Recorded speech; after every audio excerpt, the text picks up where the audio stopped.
17절에 있는 말씀입니다. 우리 한 절씩 교독하도록 하겠습니다. 이것이 천지가 창조될 때에 하늘과 땅의 내력이니 여호와 하나님이 땅과 하늘을 만드시던 날에 땅을 갈 사람도 없었으므로 들에는 초목이 아직 없었고 밭에는 채소가 나지 아니하였으며 안개만 땅에서 올라와 온 지면을 적셨더라.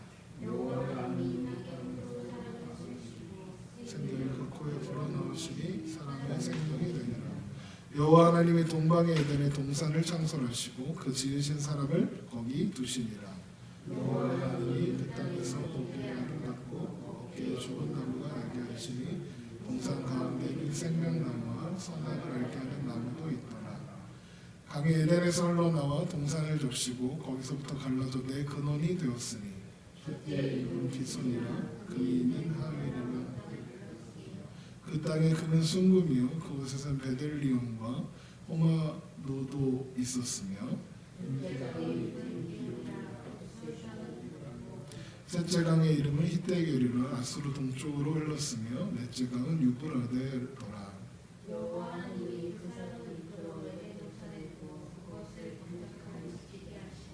여호와 하나님이 그 사람에게 명하여 이르시되 동산 각종 나무의 열매는 내가 임의로 먹되 선악을 알게 하는 나무의 열매는 먹지 말라. 내가 먹는 날에는 반드시 죽으리라 하시니라. 아멘. 오늘도 살아계신 하나님 앞에 기쁨과 감사로 예배하며 나아가는 저와 여러분 되시길 주님의 이름으로 축원합니다. 오늘의 은혜, 그리고 어제까지 주셨던 과거의 은혜, 그리고 앞으로 주실 은혜를 기대하며 소망하며 사는 우리가 되기를 소원합니다.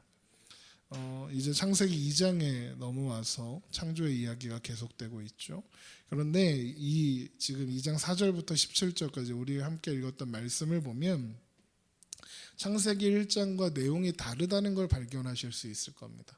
성경을 주의 깊게 읽으면 뭔가 좀 다른 차이가 발견합니다. 그래서 어떤 사람들은 성경에 두 가지의 창조 이야기가 있는 걸 보니 성경에 이렇게 그냥 대충 누가 사람들이 쓴 거다라고 이야기하는 경우도 있습니다. 그러나 이런 차이가 발생하는 이유는 하나님께서 이 말씀을 주실 때 이제 1장은 온 우주를 창조하신 하나님을 초점으로 해서 온 우주에 대해서 이게 전체 개괄적으로 쫙 펼쳐져 보여주신 거라면 2장의 창조 얘기는 이제 한 가지 중심 주제가 있다는 겁니다.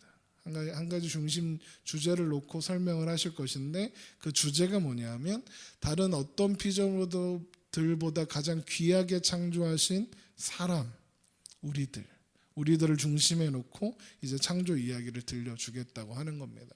그래서 제가 종종 받는 질문, 그리고 또 하나님의 말씀으로 인정하기 싫어하는 사람들이 시비를 거는 구절이 뭐냐면 5절이거든요.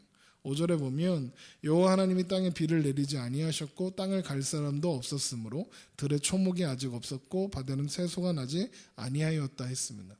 그러면서 이걸 어떻게 시비를 거냐면 분명히 셋째 날 창조 때 초목과 채소들이 창조되었다고 하지 않았느냐. 그런데 지금 여기 와서는 사람이 창조되기 전까지는 초목도 없고 채소도 없고 하다고 하지 않느냐. 그러니까 성경 잘못됐다. 이렇게 시비를 거는 거죠.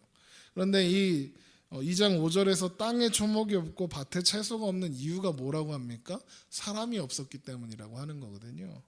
그래서 이 성경을 그렇게 막 아무렇게나 허투루 보면 안 되는 이유가 여기에 있습니다. 왜냐하면 1장 10절에서 땅을 창조하셨다. 그리고 거기에 초목과 그 채소들을 나게 하셨다 할 때 그 땅은 영어로 하면 earth입니다. earth, 지구, 땅 이런 뜻입니다. 그런데 이 오늘 2장 5절에서의 그 단어는 영어로 하면 이게 히브리 원어가 달라요. 근데 제가 히브리 원어 이렇게 막 하는 거 싫어하거든요. 똑똑한 척 하는 것 같아서 별로 안 똑똑한데. 근데 어쨌든 그 영어로 하면 이런 거예요. 더 필드예요. 필드가 뭡니까? 농장인 거예요. 농장. 이게 무슨 뜻이냐면 경작하는 사람이 없어서 채소와 초목들이 없는 겁니다.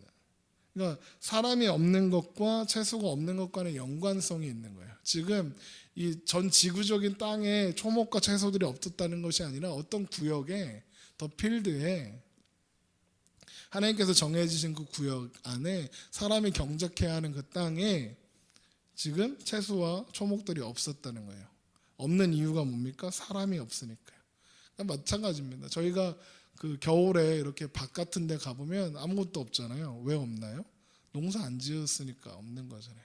봄이 되어서 씨를 뿌리고 하면 거기에 초목들이 생기고 채소들이 생기는 것처럼 사람이 없어서 채소가 없는 겁니다. 그럼 이게 무슨 뜻이냐? 사람이 없으면 그게 다 의미가 없다는 겁니다. 채소가 아무리 밭에 많아도 의미가 없다는 겁니다. 사람이 있어서 다스리고 경작할 때 그 의미가 있다는 거죠. 인간 없는 초목과 채소는 의미가 없으니까요.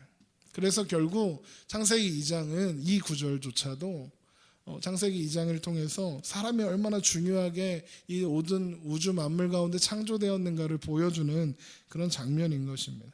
그러면서 말씀하시기를 사람을 흙으로 만드셨대요. 오늘 저희 하늘소리교회 아동부 아이들 또 요즘에 이제 창조 이야기를 배우고 있는데 하나님의 형상으로 만들었어요. 말하면서 지난주에 우리 나눈 것처럼 복잡하게 설명할 수 없어서 하나님의 형상을 만들었다 이렇게 설명한 후에 만들기로 이제 찰흙 가지고 이제 하나님의 형상으로 만들어진 나를 만들어봐라 그랬더니 정말 말도 안 되는 작품들이 나왔는데요. 하나님이 우리를 흙으로 이렇게 만드셨다 할 때 우리가 쉽게 생각하기에 찰흙 같은 걸로 이렇게 뭔가 이렇게 만들었을 것 같잖아요. 하나님이 큰 손으로 이렇게. 그런데 이 흙이라는 단어가요, 티끌이란 뜻입니다. 그러니까 흙으로 번역되어 있어서 그렇지 사실 티끌이에요. 티끌이 뭡니까? 먼지예요, 먼지. 털면 날아가는. 그래서 사람은 하나님 앞에 하나님 없이는 그냥 먼지 같은 존재인 거죠. 그래서 아담이 죄를 지었을 때 하나님이 그러시잖아요. 너는 흙이니까 흙으로 돌아가라 라고 하시는 거죠. 하나님을 떠나는 건, 하나님이 떠나시는 건 티끌인 사람에게 가장 최악의 저주이고 심판이 되는 거예요. 그래서 요한복음 3장 18절에 그를 믿는 자는 심판을 받지 아니하는 것이요 믿지 아니하는 자는 하나님의 독생자의 이름을 믿지 아니함으로 벌써 심판을 받았다라고 하는 거죠. 하나님 없는 인생이 이미 심판받은 인생이라니까요. 그냥 티끌로 사는 거예요. 저주 속에 있는 삶이죠. 왜냐하면 생명이 하나님께만 있으니까. 우리에게 끊어진 그 생명이 예수 그리스도 안에서만 회복할 수 있는 것이기에 그리스도가 없이는 그 겉모습이 아무리 화려해도 티끌이라고요.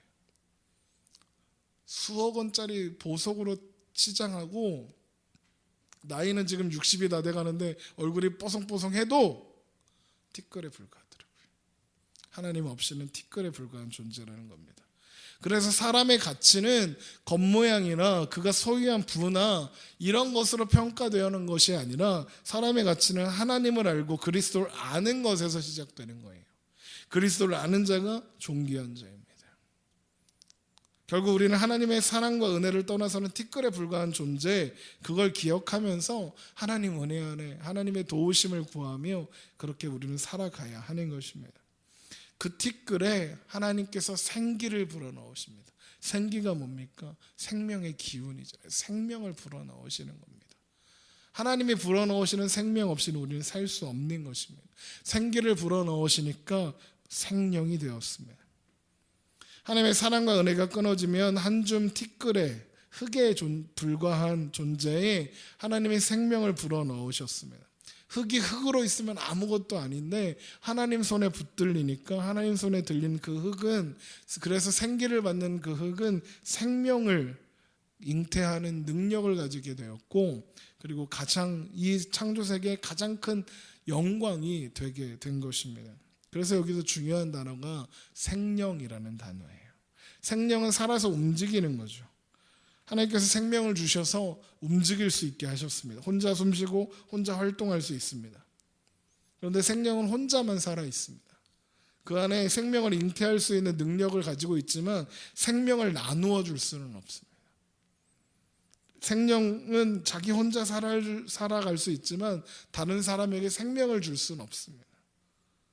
생명을 공유할 수 없죠. 아무리 가까운 부부라도, 아무리 가까운 자녀에게라도 내 생명을 우리 그렇게 기도하잖아요. 하나님, 내 생명을 하루 감하여 이 아이가 하루 더 살았으면 좋겠다. 그런데 생명을 나눌 수 없습니다. 왜냐하면 생명을 주시는 분은 오직 한 분, 하나님밖에 없으니까요. 그래서 고린도전서 15장 45절에 첫사람 아담은 생령이 되었다 함과 같이 마지막 아담, 예수 그리스도입니다. 마지막 아담은 살려주는 영이 되었다라고 하는 겁니다. 하나님은 사람에게 생명을 주셨지만 생명을 나눌 수 없었어요. 혼자만 살아 있었어요. 그런데 마지막 아담인 우리 주님이 오셔서 살리는 영이 되어 주셨어요. 모든 사람은 자기에게 주어진 생명만 가지고 살다가 죽죠. 그런데 예수님의 십자가에서 죽으심은 모든 사람들에게 생명을 주는 영이 되신 거예요. 그래서 예수 그리스도가 우리 삶 가운데 찾아오는 것이 얼마나 중요한 일인지 우리는 알 수 있는 겁니다. 여러분, 인간은 하나님 앞에서 다 티끌 같은 존재예요. 아무것도 아닙니다. 우리를 살리는 것은 하나님의 은혜와 사랑이요, 우리를 살리는 것은 그리스도의 십자가, 그리고 그리스도의 부활 뿐인 것입니다. 나에게 있는 부나 명예나 건강이나 어떤 직업이나 어떤 것들이 나를 살게 하는 것이 아니라 나에게 있는 것은 아무것도 아니니까 하나님의 생명이 나를 살게 하고 그리스도의 복음이 우리를 살게 하는 것입니다. 그것을 우리가 기억하고 잊지 말아야 하는 복음의 진리이며 하나님의 사람들의 자각인 거예요. 그리고 나서 이야기가 어떻게 이어집니까? 에덴 동산으로 갑니다. 하나님께서 에덴 동산을 창설하시고 지으신 사람을 거기에 두셨다 그럽니다. 2장 8절에 여호와 하나님이 동방에 에덴의 동산을 창설하시고 그 지으신 사람을 거기 두시니라 하셨습니다.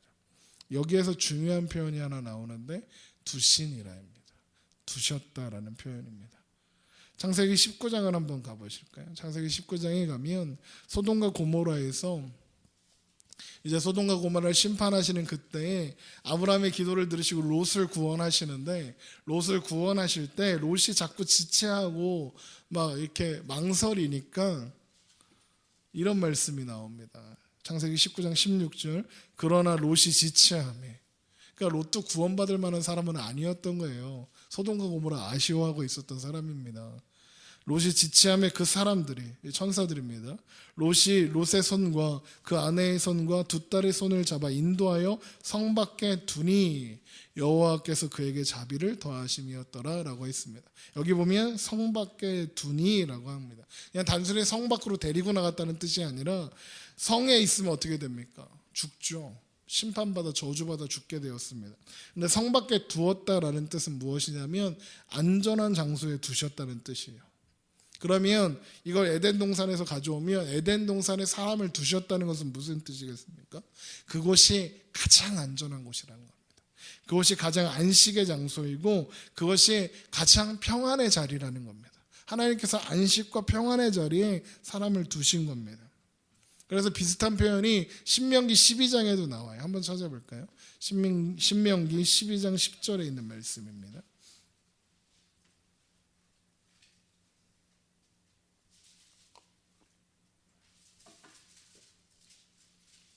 신명기 12장 10절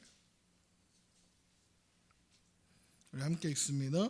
너희가 요단을 건너 너희 하나님 여호와께서 너희에게 기업으로 주시는 땅에 거주하게 될 때, 또는 여호와께서 너희에게 너희 주위의 모든 대적을 이기게 하시고 너희에게 안식을 주사 너희를 평안히 거주하게 하실 때에 라고 되어 있잖아요. 여기 거주하게 하실 때가 둘다입니다. 둘 때에, 하나님께서 거기에 두실 때에 라고 하시는 거예요. 그럼 무슨 뜻입니까? 하나님께서 평안함 속에 두실 때에 라는 뜻으로 에덴 동산에 아담을 두셨다 이겁니다. 하나님께서 사람을 평강과 안식과 안전한 환경 속에 사람을 두시는 겁니다. 하나님은 우리를 그 자리로 부르고 계신다는 뜻이에요. 하나님은 우리를 그 자리에 세우십니다. 그런데 에덴 동산에 두셨다는 것은 또 한 가지의 의미가 있습니다. 신명기 26장 4절에서 똑같은 단어가 또 사용됩니다. 신명기 26장 4절입니다.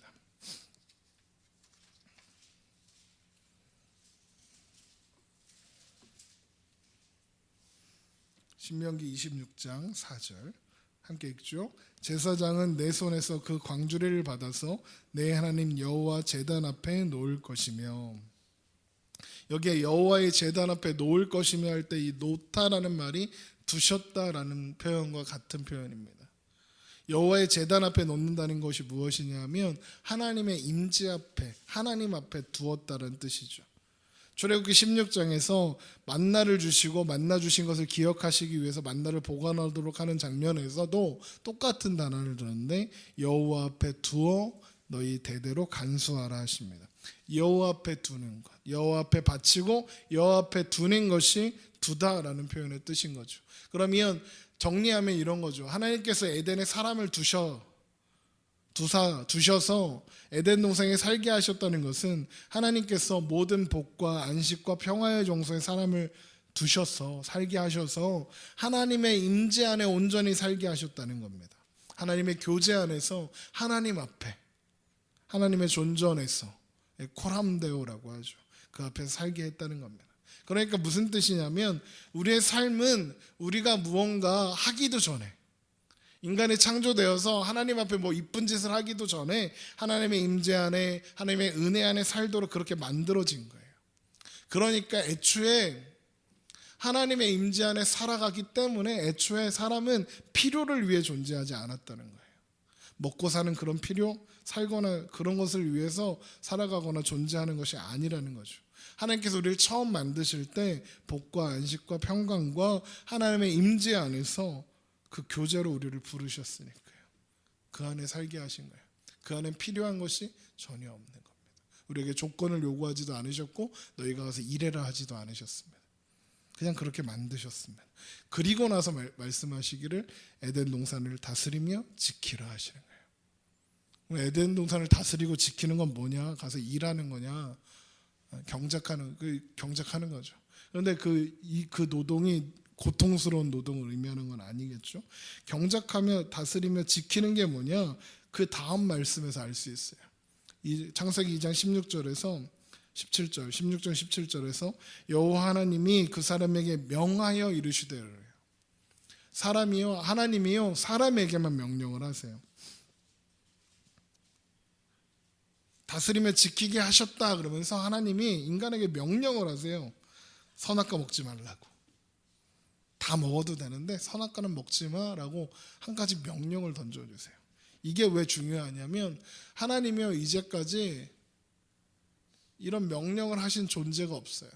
사람밖에 없습니다. 사람한테만 명령하십니다. 우리는 하나님의 모든 명령들 앞에서 우리는 다 책임 있는 자들로 그 명령을 수행해야 하는 자들로 섭니다. 그 하나님의 명령 그러면 뭐 어려운 말로 율법 이렇게 이야기하는 겁니다. 그런데 그 우리에게 하신 하나님의 명령들은 하나님께서 우리는 때로 말씀해서 이거 하면 내가 뭐 해줄게, 이거 하면 내가 뭐 해줄게 이렇게 하시는 것 같아서 어떤 조건이나 작용 조건 같은데 그거 아닙니다. 하나님의 말씀을 들으면 복 주시고 하나님 말씀 안 들으면 벌 주시고 그렇게 상벌의 조건이 아니라는 거죠. 이게 어디에서 어떻게 풀어야 하냐면 요한복음 15장에서 포도나무 비유가 나오죠. 그 포도나무 가지가 나무에 붙어 있지 않으면 어떻게 됩니까? 말라져서 버리죠. 그래서 붙어 있어라 그러십니다. 떨어지면 죽습니다. 그러면 하나님이 명령하시는 게 뭐예요? 붙어 있어라 그랬잖아요. 떨어지면 죽어 그러는 겁니다. 그럼 떨어지면 벌 줄 필요가 있습니까? 나무에 나뭇가지가 붙어 있지 않아서 나무가 벌을 줄 필요가 있습니까? 없습니다. 그냥 내비두면 돼요. 그럼 죽을 거니까요. 그러니까 하나님의 명령의 모든 명령의 요구의 핵심이 뭐냐면 하나님한테 붙어 있어라는 거예요. 왜 붙어 있어야 하느냐? 하나님께로만 모든 것, 생명과 복과 진리와 이런 모든 필요들이 나오니까요. 나무에 안 붙어 있으면 가지는 나무가 저주할 필요도 없어요. 그냥 죽어요. 그냥 말라 썩어져요. 그런데 하나님으로부터 결국 분리되면 결국 사망밖에 없잖아요. 그러니까 하나님이 그래 내비두면 되는 거예요. 그래서 하나님의 모든 명령들의 목표가 뭐냐면 하나님께 붙어 있게 하는 거예요. 하나님만이 복을 주실 수 있는 분이다. 하나님만이 이 생명과 그 진리의 근원이시다. 하나님만 은혜 베푸시고 기적을 베푸시고 우리를 사랑하셔서 우리의 모든 필요를 채우실 수 있다. 이거에 있는 거지. 그것이 어떤 조건이 되어서 그거 지키면 복, 안 지키면 벌, 이런 식의 어떤 심판의 잣대가 아니라는 겁니다.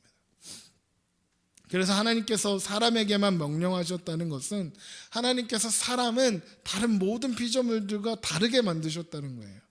이 사람을 하나님께 붙어있는 포도나무에 붙어있는 가지로 부르신다는 거예요. 그래서 하나님은 다른 모든 피조물들에 대해서 어떤 존재에게도 이거 지켜라고 명령하지 않으시고 사람에게만 명령하시는 거예요. 다른 것들은요, 하나님 명령하시면 다 순종해요. 그냥 가만히 다 그대로 되어요. 사람에게 조건을 붙이시는 거예요. 이렇게 명령하시는 거예요. 그래서 사람이 하나님과 함께 연합하고 연결돼서 붙어 있어서 하나님으로부터 흘러나오는 그런 모든 복과 생명과 진리와 선한 것들을 공급받는 거예요. 그래서 가지 끝에 열매를 맺다는 것처럼 우리를 통해서 그 열매가 결실되도록 하시는 거예요. 그리고 그 열매를 통해서 흘러가게 하시는 거예요. 이걸 뭐라고 합니까? 축복의 통로가 되게 하셨다는 거예요. 하나님이 우리를 통해서 그 복이 흘러가게 하신다니까요. 그게 다스림을 지키게 하셨다는 의미의 그 뜻인 겁니다. 그래서 우리는 하나님의 임재 안에서 하나님과 교제하며 하나님의 형상으로 지음받아서 그 안에 머물며 우리를 통해서 만물을 다스리시고 만물에게 복을 주시는 거예요. 우리가 없으면 만물이 의미 없다니까요. 하나님이 우리가 없으면 이 세상에 아무 의미가 없게 우리를 창조하신 거예요.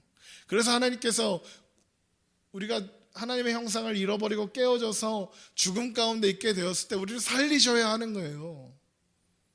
살리셔서 그냥 두시는 게 아니라 왕 같은 제사장이야 라고 세워주시는 거예요. 너희 때문에 이 세상이 존재하는 거야 라고 우리를 부르시는 거예요. 너희는 택하신 족속이요 왕 같은 제사장이요 거룩한 나라요 그의 소유가 된 백성이니 이는 너희를 어두운 데서 불러내어 그의 기이한 빛에 들어가시게 하신 이 아름다운 덕을 선포하게 하려 하심이라. 하나님 우리를 왕 같은 제사장으로 부르신다니까요. 제사장 그러면 우리가 어떤 그 하나님의 말씀을 우리가 받은 구원과 예수 그리스도께서 하나님 되시고 우리의 주님 되신다는 것을 선포한다는 의미에서 그냥 이해할 수 있는데 왜 왕 같다고 할까요? 왜? 왕 같으면 우리가 막 이렇게 떵떵거리고 살지도 못하는데 왕처럼 왜 우리한테 왕이라고 하느냐?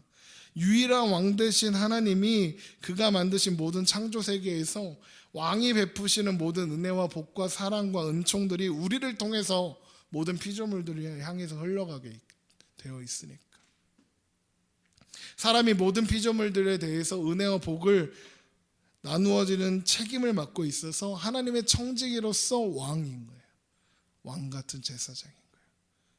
하나님을 모르는 자들에게 우리가 그 하나님의 복을 흘러보내라고 왕 같은 제사장으로 부르는 거예요. 죄로 인해서 이게 다 깨져버렸잖아요. 죄로 인해서 이게 다 망가져버렸잖아요. 그래서 3장 8절에 그들이 그날 바람이 불 때 동산에 거니시는 여호와 하나님의 소리를 듣고 아담과 그의 아내가 여호와의 낯을 피하여 동산 나무의 사이에 숨어요. 도망가녀요. 왕 같은 제사장 못하고 도망가려고. 죄를 짓고 타락해서 하나님의 관계가 끊어질까 두려워진 거예요. 에덴이 어떤 곳이었는데요? 안식과 평안의 자리였다니까요. 그런데 거기가 두려움의 장소가 된 거예요. 하나님의 임재가 사라졌어요. 그러니까 두렵기 시작해요. 그래서 숨어요. 다 깨지고 말아야했어요. 왕이어야 하는데 죄인같이 숨어서 도망다니는 꼴이 된 거예요. 처음 하나님이 사람을 만드셨을 때 하나님이 사람에게 부족한 것이 없게 하셨을 뿐만 아니라 넘치게 하셔서 그것을 통해서 사람이 만나는 모든 존재들 가운데 그 복이 흘러가게 하셨는데 죄 가운데 살면서 우리는 그 안전과 안식과 평안과 그 복된 것들과 우리의 존재의 가치와 영광들을 다 놓치고 살게 된 거예요. 그런데 거기에 구원이 찾아오는 거예요. 그러니까 그게 해결되는 겁니다. 그래서 우리는 겁낼 게 없다. 평안하라. 세상을 내가 이기었노라 말씀하시는 겁니다. 골로새서 3장 15절에 있는 말씀을 보겠습니다. 골로새서 3장 15절.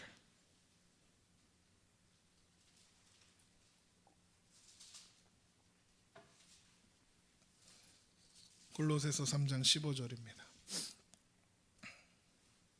17절까지 볼게요. 골로새서 3장 15절부터 17절. 그리스도의 평강이 너희 마음을 주장하게 하라. 너희는 평강을 위하여 한 몸으로 부르심을 받았나니 너희는 또한 감사하는 자가 되라. 그리스도의 말씀이 너희 속에 풍성히 거하여 모든 지혜로 피차 가르치며 권면하고 시와 찬송과 신령한 노래를 부르며 감사하는 마음으로 하나님을 찬양하고 또 무엇을 하든지 말에나 일에나 다 주 예수의 이름으로 하고 그를 힘입어 하나님 아버지께 감사하라. 계속 얘기하죠. 감사하라, 감사하라. 왜 그렇습니까? 우리 안에 그리스도의 평강이 우리 마음을 주장하고 계시니까. 하나님께서 우리가 살아가는 오늘들 속에서 주 예수의 이름으로 하고 그를 힘입어 하나님 아버지께 감사하며 사는 일들이 일어나게 하실 거니까. 오늘 있다가 내일 아궁이에 던져지는 들풀도 하나님이 먹이시니까.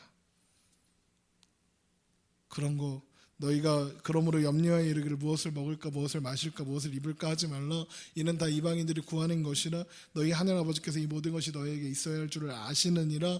그런즉 이 유명한 말씀이죠. 너희는 먼저 그의 나라와 그의 의를 구하라. 그리하면 이 모든 것을 너희에게 더하시리라. 하나님 우리에게 너희는 먼저 그의 나라와 그의 의를 구하라 하시는 거예요.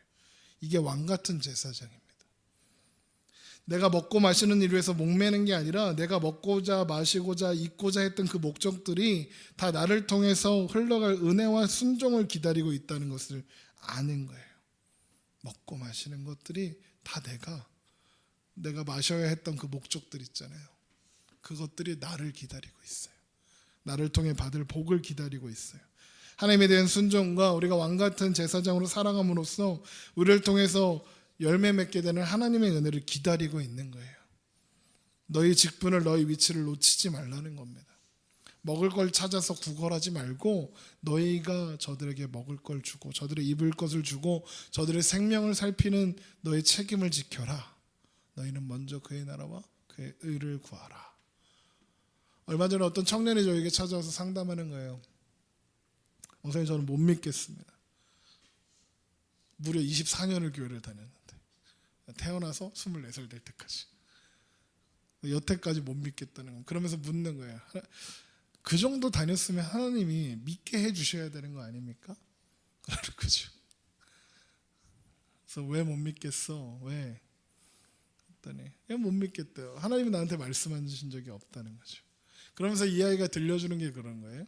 자기가 생각해보니까 그렇다는 거예요. 예수 믿고 나니까 더 잘 살게 될 가능성이 없다는 겁니다. 왜? 아니 자꾸 하나님이 나누라고 하고 섬기라고 하는데 그러면 내가 100만 원 버는데 뭐 더 벌겠죠. 100만 원 버는데 나 쓸 것도 부족한데 나누면 더 그지같이 살 거 아니에요. 이런 얘기를 하는 거예요. 하나님이 그 책임으로 우리를 부르셨다니까요. 그지같게 살으라고 부르신 게 아니라 너희들 손해보고 살으라고 부르신 게 아니라 그게 왕같은 제사장의 책무니까 부르시는 거거든요. 그게 못 사는 걸까요? 아니요. 더 잘 사는 거죠. 그래서요 오죽하면 성경에 이런 말씀도 있어요. 모든 피조물들이 하나님의 아들들이 나타나기를 고대한다 이럽니다. 한번 찾아볼까요? 로마서 8장 19절입니다.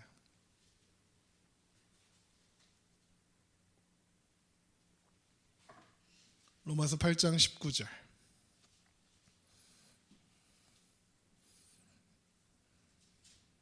21절까지 볼게요.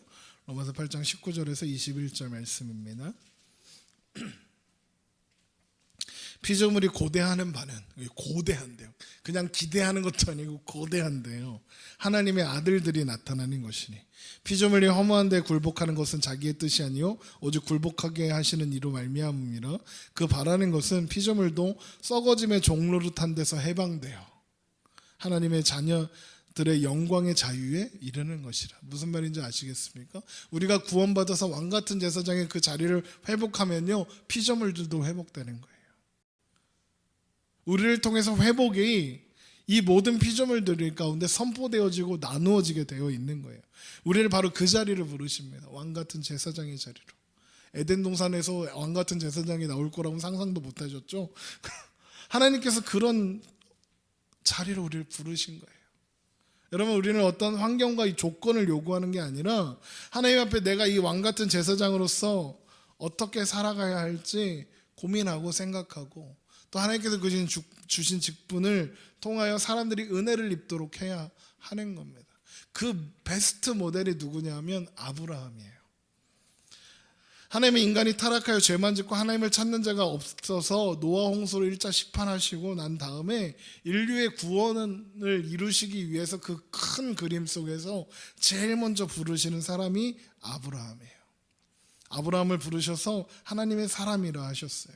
그러면서 아브라함에게 뭐라고 축복하냐면, 내가 너로 큰 민족을 이루고 내게 복을 주어 내 이름을 창대하게 하리니 너는 복이 될지라 그랬습니다.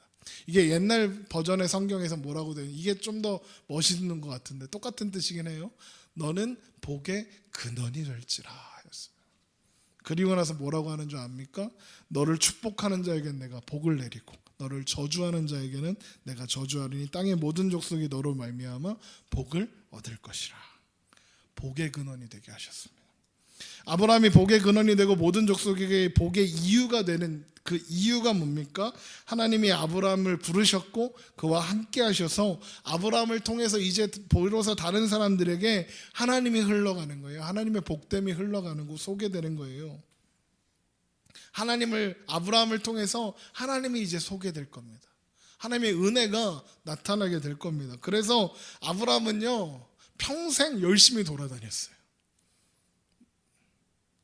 오래 살았어요. 왜요? 그거 해야 되니까. 더 많은 사람들 만나야 하니까. 그를 보는 자가 하나님을 볼 수 있으니까. 하나님이 아브라함과 함께 하심으로 아브라함이 제사장인 거예요. 그러니까 아브라함을 축복한다 이러면 무슨 뜻이겠어요? 아브라함 안에 계시는 하나님을 본다는 뜻인 거예요. 아브라함을 저주한다 그럼 무슨 뜻입니까? 아브라함과 함께 하신 하나님을 못 본 거잖아요. 그래서 저주받는 거예요. 여러분, 그 아브라함과 같은 자리에 부름받은 게 우리인 거예요. 땅의 모든 족속이 우리를 위해서 복을 얻고 우리가 모든 민족의 복의 근원이 되는 존재로 지금 하나님의 자녀로 지금 여기 서 있는 거예요.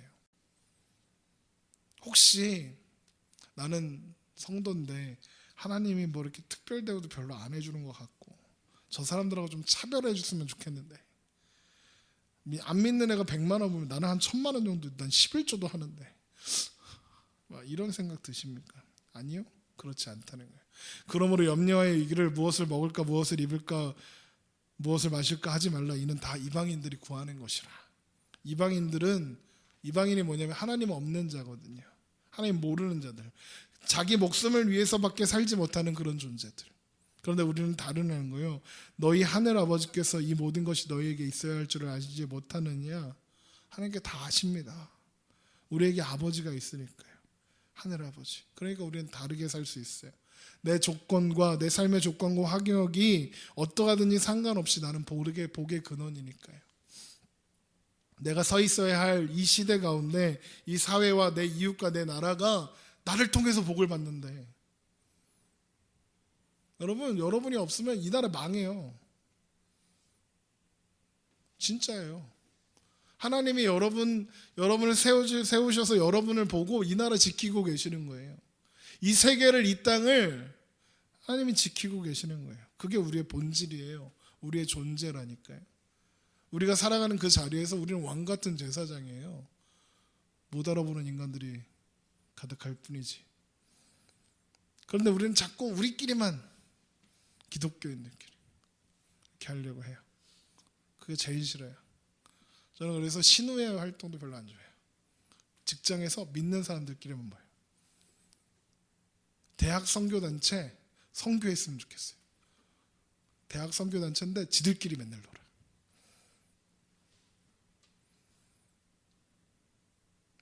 자꾸 모여 있으려고 해요. 왜냐하면 우리끼리 있으면 좋거든. 왠지 같은 편인 것 같고 세상에서 살기 힘드니까요. 그래서 제가 가끔 드는 예화 있죠. 가로등끼리 모여 있는 거랑 똑같은 거예요. 그거. 가로등이 한 군데 다 모여 있으면 어떨 것 같으세요? 그럼 그게 가로등입니까? 가로등 노동조합 같은 거 이렇게 해서 어디 한번 모이고 이렇게 해야 하나요? 여러분, 그렇게 모이면 안 됩니다. 교회는요, 모이기 위해서 교회가 존재하는 거기도 하지만 교회는 흩어지려고 모이는 거예요. 가로등 어디에 세웁니까? 어두운 데 세워요. 하나님이 나 왜 이렇게 어두운 데 두게 하셨는가 생각해 보면 그 어둠을 가장 잘 비출 수 있는 가로등이어서 거기 세워 놓으신 거예요. 밝은 데는 가로등 안 세우니까요. 가로등 모아서 세워놓지 않고 띄엄띄엄 세우잖아요. 왜 그럴까요? 골고루 빛이 전체를 다 밝게 해야 되니까요. 우리가 왜 그렇게 고단한 인생을 사나요? 그래야 사람들을 만날 수 있으니까요. 억울한 사람, 힘든 사람, 외로운 사람, 약한 사람들 앞에 우리가 보냄받았으니까요. 우리가 약하고 무지하고 공고하다고 해서 하나님이 그러시는 것 아닙니다. 하나님이 그렇게 공고하시는 분 아닙니다. 우리의 공고함이, 우리의 연약함이, 우리의 무지함이, 우리의 가난함이 우리에게 문제될 것이 없어요. 왜냐하면 우리는 하나님의 일을 하는 자들이니까요. 내가 가진 걸 나누는 자들이 아니라 하나님 거 나눠주는 거예요. 그러니까 손해볼 게 없는 거죠. 적게 가졌다고, 많이 배우지 못했다고 하나님의 일을 덜 한다는 제안을 받은 적이 없으니까요. 사도 바울이 그러잖아요. 내가 부의 천하 비의 천하 자족하기를 배웠다고. 그러면서 고백하죠. 내가 능력 주시는 자 안에서 모든 것을 할 수 있는. 이게 무슨 말이겠어요? 어차피 하나님 일인데 내가 부에도 어차피 하나님이 하는 거고 빈에도 하나님이 하는데 그것이 나에게 아무 장애가 되거나 걸림돌이 되지 못한다 선포하는 거거든요. 그리고 나서 고백하는 거예요. 내가 능력 주시는 자 안에서 내가 모든 것을 할 수 있다고. 왜? 그걸로 하는 게 아니라 하나님께서 주신 능력으로 하는 거니까. 우리는요, 우리가 보냄받은 오늘의 자리에서 하나님의 사람으로, 왕같은 제사장으로 살아야 하는 거예요. 우리는 하나님의 은혜를 구하고 하나님의 복을 나누기 위해서 우리는 그렇게 존재하고 있는 거예요. 저들이 가진 것을 빼앗자고 싸울 필요 없는 거죠. 세상의 것을 움켜잡아서 막 나누어 주려고 이런 조건을 먼저 생각할 필요도 당연히 없는 거예요. 이제 그리스도 예수 안에서 우리는 거듭난 자요, 모든 것을 가진 자니까, 왕같은 제사장이니까. 우리가 예수의 이름으로 모든 기도가 허락되어 있잖아요. 그 기도가 다 응답받도록 약속되어 있잖아요. 구하라 그리하면 주시리라. 그리고 하나님께서 우리에게 말씀하시는 거예요. 너희 마음에 그리스도를 주로 삼아 거룩하게 하고 너희 속에 있는 소망에 관한 이유를 묻는 자에게 대답할 것을 항상 준비하되 온유와 두려움으로 하라. 항상 준비하고 있으라.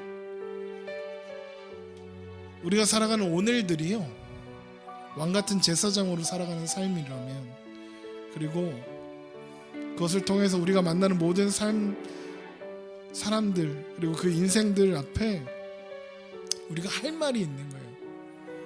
보여줘야 하고 결실해야 하는 거죠. 그게 하나님의 제사장입니다.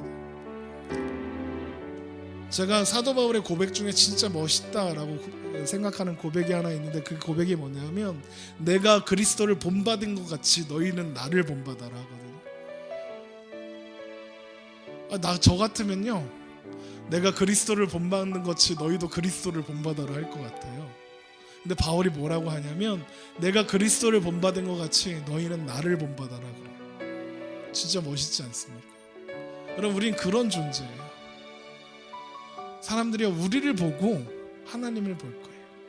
우리를 보고 하나님을 발견할 거예요. 사도 바울이 나를 본받아라 한 것처럼 우리 또한 그런 존재로 부름받고 있으니까. 왕같은 제사장으로 하나님께서 그렇게 만드셨으니까.